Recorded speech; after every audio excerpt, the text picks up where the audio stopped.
જય શ્રી કૃષ્ણ ખેડૂત મિત્રો, હું જિગ્નેશ ટીમ્બડિયા ખેતી મારું સ્વાભિમાન યુટ્યુબ ચેનલમાં તમારા બધાનું હાર્દિક સ્વાગત કરું છું. વાત કરવા જઈ રહ્યા છીએ આપણે આજે ઘઉં વિશે. તો મારે મિત્રો બે ભાગીદાર છે.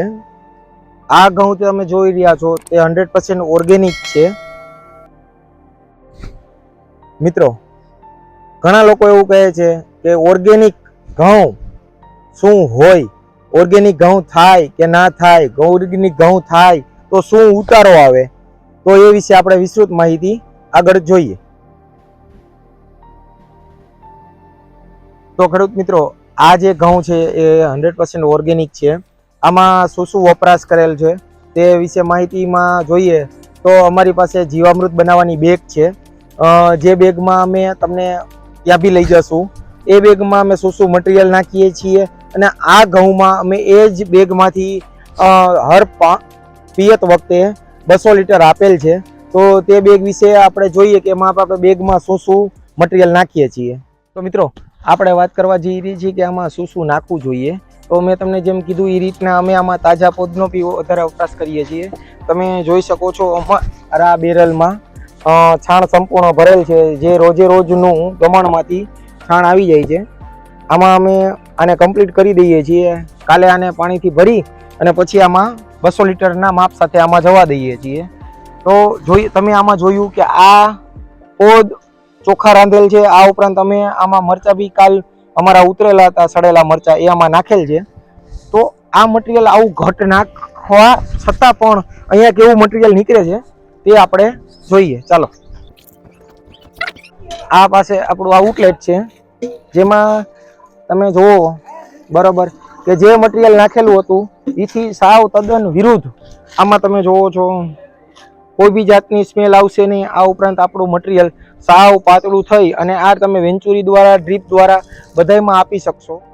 તો ખેડૂત મિત્રો, આપણે ઓર્ગેનિક ઘઉં અને પેસ્ટિસાઇડ્સમાં ખાતરનો પૂરેપૂરો વપરાશ કરેલો છે એવા બંને ઘઉં આપણી પાસે છે અને મારા પોતાના જ છે.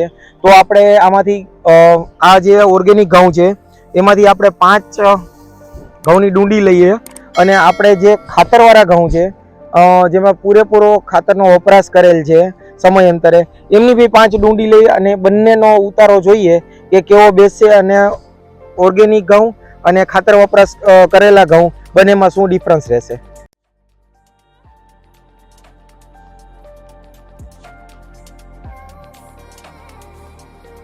આપણે મિત્રો પાકી ગયેલી ડુંડિયું લઈએ જેથી આપણને ખ્યાલ આવે કે આપણે ઘઉં જોકે થોડા ખીરિયા થઈ ગયા છે. ઘઉં હવે પાકવાની ઉંમર 10 દિવસમાં ઘઉં પાકી જશે.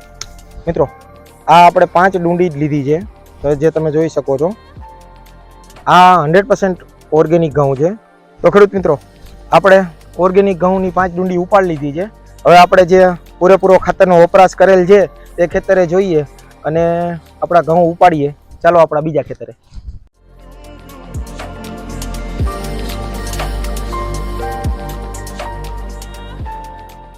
તો મિત્રો આપણે આવી ગયા છે આપણા જે ખાતરનો વપરાશ કરેલા છે એ ઘઉંના ખેતરે. હાલો જોઈએ કે કેવા ઘઉં થયા છે. પહેલાં તો મિત્રો જોઈએ કે અમારે જો ડબલા ખાતરવાળા, તમને એમ ન થાય ખાતર આને નથી વાપરેલું. અમારે આ મહાલાભનું જોબો બરાબર, આમાં કાંઈ ઘટે જ નહીં. જો તો ખરા એટલે દવાના પડીકા, બિલ વધારવાની, આમ તો જો વાત કરે એ ડાયકીને ખાઈકીને એ ભલામણ આમ જો કાંઈ બાકી જ નથી રાખ્યું હોય ડબલા વાપરવામાં. એ આ ભાગીદારે આમ જો ઈડુની દવા, ડબલાની તો વાત જ ન કરો. એ કોરાજન નીકળી એ આમ તો જો. પછી આમાં ઘઉં કેવાક થાય એ હવે આપણે જોઈએ. પેલા ઘઉં જોઈએ કેવાક છે. પેલા તો અમારે અહીંયા છે ને ભાગીદારે પવન હશે ત્યારે લગભગ પાણી વારેલ છે એટલે ઘઉંને ઢારી દીધા છે. સારા છે ઘઉં, કોઈ વાંધો નથી. બીજ નિગમના ઘઉં છે, સારા ઘઉં સારા ઊભા છે. હવે વાત કરવા જઈએ છીએ મિત્રો, આમાં સંપૂર્ણપણે ખાતરનો વપરાશ કરેલ છે. આ જ્યારે વાવ્યા ત્યારે પણ ખાતર ડીએપી ખાતર, યુરિયા, કેલ્શિયમ નાઇટ્રેટ, મેગ્નેશિયમના સ્પ્રે લીધેલ છે. આ ઉપરાંત કેલ્શિયમ બોરોનના બી સ્પ્રે લીધેલ છે દાણો ભરાય એ માટે સારો એવો. આમાં તમે મિત્રો કંઈ બી ખાતર બાબતે છે ને ઘટવા દીધું નથી. હવે આપણે 5 ડુંડી આની બી ઉપાડીએ અને પછી કમ્પેર કરીએ કે બંનેમાં શું તફાવત રહ્યો છે. આપણે ઓર્ગેનિક ઘઉંની તો ડુંડી ઉતારી આપણે કાપી 5 ડુંડી. હવે આમાંથી ખાતરવાળા ઘઉંનો વપરાશ કરેલ છે એમની બી 5 ડુંડી લઈએ, જોઈએ. થોડા ખીરિયા છે, અમુક ડુંડી પાકી ગઈ છે. આપણે પાકેલી ડુંડી ઓર્ગેનિક ઘઉંમાંથી લીધેલ છે. તો આમાં બી અહીંયા ઘઉં પાકવા ઉપર છે, તો અહીંથી બી 5 ડુંડી આપણે તોડીએ તેથી ખ્યાલ આવે કે બંનેમાં કેવડો તફાવત રહેશે. મિત્રો, બંને સેમ ઘઉં, સેમ ક્વોલિટી, 496 ટુકડા ગુજરાત બીજ નિગમમાંથી જ લીધેલા છે, બરાબર. અને એક જ દિવસનું વાવેતર છે, એક જ ઓરણી, વાવેતરનો સમય એક જ દિવસનો, અને વાવેતર કરનાર બી વ્યક્તિ એક જ. 4 ડુંડી થઈ, આપણે એક 5મી બાકી છે એ ઉપાડી લઈએ. ચાલો, આ આપણી 5મી ડુંડી આવી ગઈ. જુઓ, આ ડુંડી આપણે છે ને સંપૂર્ણપણે ખાતરનો વપરાશ કરેલ છે ને, આ તેમની છે. તડકો થોડોક આજ વધારે લાગે છે એટલે આપણે ઘરે જઈ અને આ 5 ડુંડીની કમ્પેરિઝન કરીએ કે કયા ઘઉંમાં દાણો કેવો ભરાણો છે અને કેવું બંધારણ થયું છે. તો ચાલો આપણે હવે ઘરે જઈએ. તો ખેડૂત મિત્રો, આપણે ડુંડી બે તમે તોડીને લઈ આવ્યા છીએ. આપણે હવે જોઈએ જો આ આપણી છે ને ખાતરવાળી ડુંડી અને આ આપણી ખાતર વગરની ડુંડી. હવે પેલા તો હે ને ખેડૂત મિત્રો, આ ડુંડીનો પેલા તફાવત જોવો હોય ને તો જોવો. આ ડુંડી ખાતર વગરની અને આ ડુંડી ખાતરવાળી. હવે બેયને ભેગી રાખો, બરાબર. હવે આપણે છે ને પેલા તો એને છે ને માપી જોઈશું. જો ખેડૂત મિત્રો, આ ખાતરવાળી આપણી જે ડુંડી હતી ને એ મારા ખ્યાલ પ્રમાણે 3.5 ઇંચ આસપાસની થઈ છે, અને આ ખાતર વગરની જે આપણી ડુંડી રહી ને એ 5 ઇંચ આસપાસની થઈ છે. દાણા ચોરીને જોઈ તો લઈ કેવા ચડ્યા છે.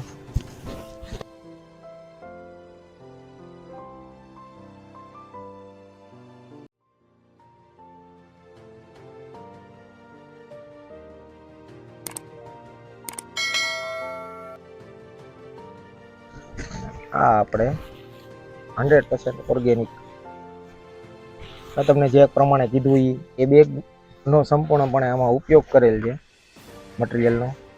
આ એમના ઘઉં જુઓ.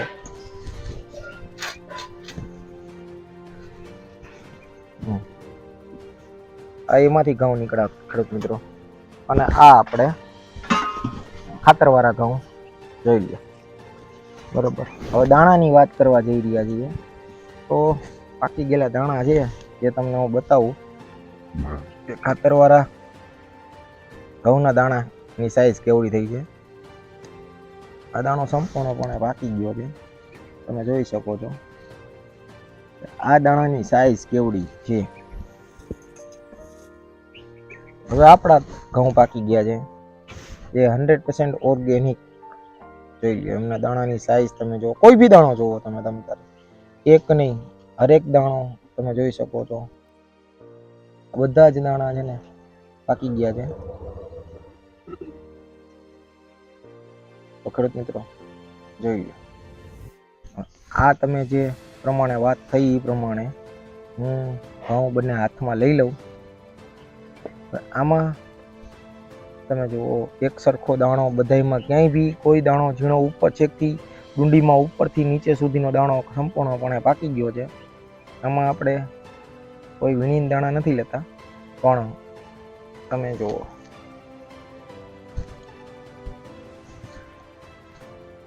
આ આપણા ખાતરવાળા ઘઉં સંપૂર્ણ, આ આપણા બેગવાળા ઘઉં. તો ખેડૂત મિત્રો, હરેક ખેડૂતે ખેતરના શેઢે બેગ લગાવવી જોઈએ. અને હાલ હવે બધાય ખેડૂત મિત્રો ગાય અથવા બળદ વાડીએ રાખતા જ હોય છે, તો એટલું તો છાણ આપણને મળી જ રહે છે તાજે તાજો. તો તેનો ઉપયોગ કરી અને ખેતીમાં થોડો ખર્ચ બચાવીએ તો સારું રહે. આપણે ખેતી નહીં પણ ખેતીની રીત બદલવાની જરૂર છે.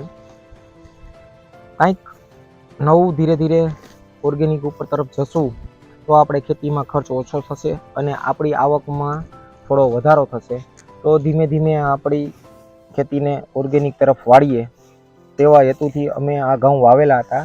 હું બી આજ સુધી દવાનો સંપૂર્ણ ઉપયોગ કરતો જ હતો, પણ છેલ્લા 3 વર્ષથી અમે ખાવાના ઘઉં, મારું દાદાનું એક સૂત્ર હતું કે થોડું ખાવ પણ સારું ખાવ, કેમિકલ યુક્ત નહીં, કેમિકલ મુક્ત ખાવ, એને અપનાવી અને અમે ઘઉંમાં હવે ઓર્ગેનિક સંપૂર્ણપણે કરવા માંડ્યા છીએ. તો તમે બધાએ તફાવત જોયો. તો ખેડૂત મિત્રોએ ઘઉં ખર્ચા વગરના કરવા જોઈએ. તો ખેડૂત મિત્રો, અમારી ચેનલ ખેતી મારું સ્વાભિમાનને લાઈક કરો, શેર કરો અને વધુ માહિતી માટે અમારા અવનવા આવા નુસ્ખા કરેલા છે ખેતીમાં, તેને જોવા માટે અમારી ચેનલને આપેલ બટનને સબસ્ક્રાઈબ કરો અને વધુમાં વધુ ખેડૂતો સુધી માહિતી પહોંચી રહે એવો જ અમારો હેતુ છે. એ સરજ અમે વિડીયો બનાવી રહ્યા છીએ. તો તમને આ અમારો વિડીયો કેવો લાગ્યો, 100% ઓર્ગેનિક ઘઉં વાળો, એની કોમેન્ટ બોક્સમાં કોમેન્ટ કરો. જય શ્રી કૃષ્ણ.